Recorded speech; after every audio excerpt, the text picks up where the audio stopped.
Daniel fucking Lewis. I drink it up! One of the world's most dynamic actors in the history of cinema. He's the only actor to win an Oscar for a leading role 3 times. He takes his commitment to characters to an entirely different level. In today's industry, most people don't talk as much or even glorify the method, as in someone being a method actor to achieve the best possible performance. Lewis is someone who is all about the details. For example, he learned knife throwing from circus performers and how to butcher animals before playing Bill the Butcher in Gangs of New York. Story after story came out about his preparation for roles, and how he often stayed in character on set, like texting on his phone as Abraham Lincoln, and even getting pneumonia during Gangs of New York because he refused to wear modern clothing to stay warm in the cold weather. He fully understands that if he cannot think as his character, he can't be that character. This can be especially difficult when playing villains. I ate his liver with some fava beans and a nice Chianti. Casual audiences may think that acting bad or rude on camera makes one look like a villain, but it's more mental than physical. To really understand a villainous character's motives and desires, no matter how immoral, and the inner self being in total agreement while portraying that character,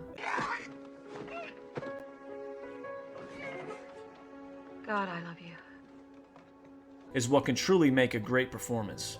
It's not playing the emotion, it's being the emotion. When I was a kid and watched the movie Gladiator, I loved the movie but hated Joaquin Phoenix's character Commodus. And now they love Maximus for his mercy. So I can't just kill him or it makes me even more unmerciful. I was constantly rooting against him and wanted him gone, not fully knowing that his job was to be this unlikable character that made audiences upset. It wasn't until later, with a deeper understanding that a story is nothing without adequate conflict, that Commodus was the driving force behind the heroic story arc of Maximus. You can't have one without the other, and that's what made that film great. But back to Daniel Day-Lewis. As an actor who has portrayed both a power-hungry villain, as he did in Gangs of New York, and the always honest Abe in Lincoln, there is something very fascinating to me about his character in There Will Be Blood. It was a time of great exploration and economic opportunity in America during the film's timeline. Daniel Plainview was a man who was intelligent, a go-getter, and a leader, but at what cost? Everything. The biggest takeaway I got from this movie compared to others is that when viewing the story from a moral standpoint, Daniel is more of a villain than a hero. But why are we rooting for this guy? Many people may think that Daniel Plainview is an anti-hero, but I disagree because an anti-hero is basically someone who lacks the qualities and desires to be a hero, but is essentially aiming to help the cause of a greater good. Oskar Schindler is one example of this, a true story of a businessman who ends up helping a lot of Jewish refugees during the Holocaust in Schindler's List. But Daniel clearly says how he wants to make a lot of money and be left alone in the future. At no point during the film does he express his need to help his community without helping himself first. Even his adopted son, HW, is used to make better deals and make him more money. You can see that he does care about HW and wants him to live happy and healthy, which humanized him at points. But after the oil accident left him deaf, Daniel makes a tough decision to get rid of him to keep his operation flowing. There are also other moments of Daniel's narcissism that lead him to upset other people trying to make deals with him. A man that wanted to buy his land and make him rich suddenly is shocked by Daniel's threat to cut his throat because HW was brought into the picture, which challenged his ego and competence. Even as Daniel is openly talking about his vices at the campfire with his half-brother at the time, he says that he has a competition in him to the point where he can't stand to see other people succeeding, and that he hates most people. The first reason why a narcissistic character like Daniel Plainview is still so interesting to the point where the audience roots for him is, it's a winning formula. Audiences get over the fact that Daniel doesn't seem particularly nice to people and talks down to them a lot, but still root for him because we are used to seeing him win this way. He owns his surroundings in a confident manner and doesn't put up with people who are indecisive. Nice or not, I think that's something all of us can admire on some level because we can see how it becomes a surefire way Daniel gets things done. Many lack these qualities because of how they might be perceived by other people. But we see how focused Daniel Plainview continues to be in his strictly business mindset. The second reason Plainview is a character we root for is because his conflict is against somebody we don't want to win, Eli Sunday. Eli is someone that I saw as ruining all of the fun of Daniel's oil projects. Why is he distracting our main character with unimportant subjects like building a church and blessing the land before they get to work? From the moment the two characters collide, when Eli and Daniel are interacting, whether the dialogue seems monotonous or higher in stakes, they are both bringing out each other's true colors. colors. The subtext says a lot more than what they are saying. Watch this when Daniel is making the initial negotiation with the Sunday family about their land. Now, of course, within that, we're going to develop a lease. What's that? What about our oil? What about it? And when Eli walks in on a meeting Daniel is having with a colleague. Is there anything that you need from me? Anything the church can do for you? He puts Daniel in circumstances where Daniel needs to have self-control, holding back his true expression in order to get what he wants. Probably the most entertaining scene where both characters reach an all-time high in their conflict is the baptism scene in the church. Their last run-in with each other is similar, but very one-sided. But in the baptism scene, Daniel knows Eli is taking advantage of the opportunity to make him look weak. If he quits the ceremony and tells Eli off, he will hurt the morale of the community and not get a pipeline deal over new land. But at the same time, you see that Daniel finds some enlightenment in confessing his wrongdoings. And for a moment, he's not obsessed with the prosperity of his business. Say it louder. Say it louder. I've abandoned my child! I've abandoned my child! I've abandoned my boy! Beg for the blood! It's a moment where it looks as if both conflicting characters win. Eli gets some revenge from Daniel's treatment toward him in the past and flexes his spiritual power in front of an audience. And Daniel feels better because he releases some guilt for leaving HW behind. But of course, he also stayed focused on biting the bullet to get the pipeline deal secured. Another reason the audience keeps rooting for Daniel is because, although he is very selfish in his endeavors, he enjoys the process. Do you ever find yourself talking to someone who keeps telling you what's missing from their life, but you can't respect them because all they talk about is the reward they seek instead of their plans of getting there? Like an athlete who doesn't want to exercise, or a salesman who doesn't want to make sales. You can't respect that. Daniel Plainview likes the hunt just as much as the prize, and that's why we want to see him succeed. You see that in his interaction here. If you were me and Standard offered to buy what you had for $1 million, why? So why?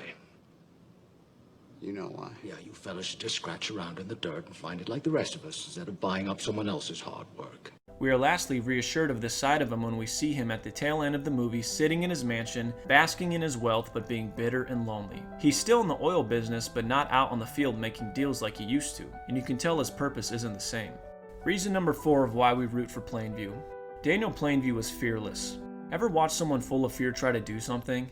Has it ever happened to you? So fearful to the point that you start doubting your own capabilities, even if you have proven them in the past. Fear is usually based on the stakes at hand. You can parallel park your car in a tight spot with nobody around, and it's a piece of cake. Do it in a crowded parking lot with a dozen people impatiently watching you, and you feel a little more uneasy doing it, and the stakes seem a lot higher in the moment.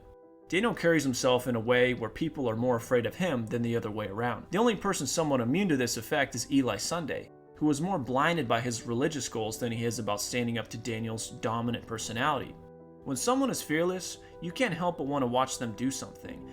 It's a power so strong it can hide someone's faults but make it seem as if they're an undeniable expert. Fearlessness is more primal than confidence. In the early times of humanity, confidence wasn't really a thing yet, but fearlessness is what helped people survive against overwhelming odds, like fighting saber-toothed tigers.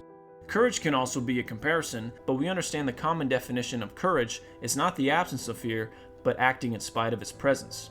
Daniel fears no one. He clearly doesn't fear God, or he'd be constantly thankful of Eli's involvement with his work. And he doesn't fear what other people think of him. Yes, he has to hustle people and make sure they feel like they're getting a bargain out of him, but when a deal doesn't happen, it's not because of him showing fear, but because the other side was afraid. Lastly, There Will Be Blood is really a character study more than a layered story. The story stops if Daniel decided to stop pursuing things. There's no continuous subplots without him. No love interests, no scene that doesn't involve him being in it at some point.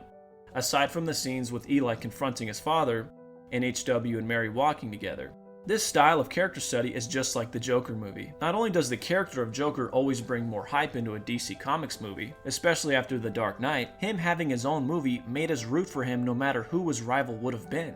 In that film, Joker is definitely more relatable to the average person than Plainview. Although his circumstances are more extreme than most, he is constantly under struggle of acceptance to society, along with loneliness and having a condition that severely affects his confidence socializing with other people. If you took the same character of Arthur Fleck not being the Joker, and made him a side character in something like a horror movie, we'd see him very differently. I don't think in a horror movie he'd be quite believable as a psychopathic villain, since it took so much for him to go crazy in the Joker, but possibly a disturbed person that scares the protagonist early on or warns them of an impending danger, signaling who the villain really is. Or maybe Arthur Fleck would be a character shown early in a horror movie to introduce the villain. You know, the drunk guy leaving the bar late at night and stumbling in a dark alleyway before his jump scare death. Or a guy sitting in his apartment alone doing drugs and answers a knock at the door even though all he can see through the peephole is a giant body in a trench coat. Police, get what you fucking deserve! Put Arthur Fleck in these roles and the audience would not care about his destiny. We were pretty much conditioned when watching horror movies to want side characters to die by the villain, to help the story move forward, not because we like to watch innocent people die.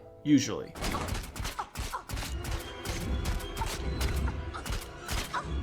To add to this point, imagine watching There Will Be Blood, but Daniel is not the lead character.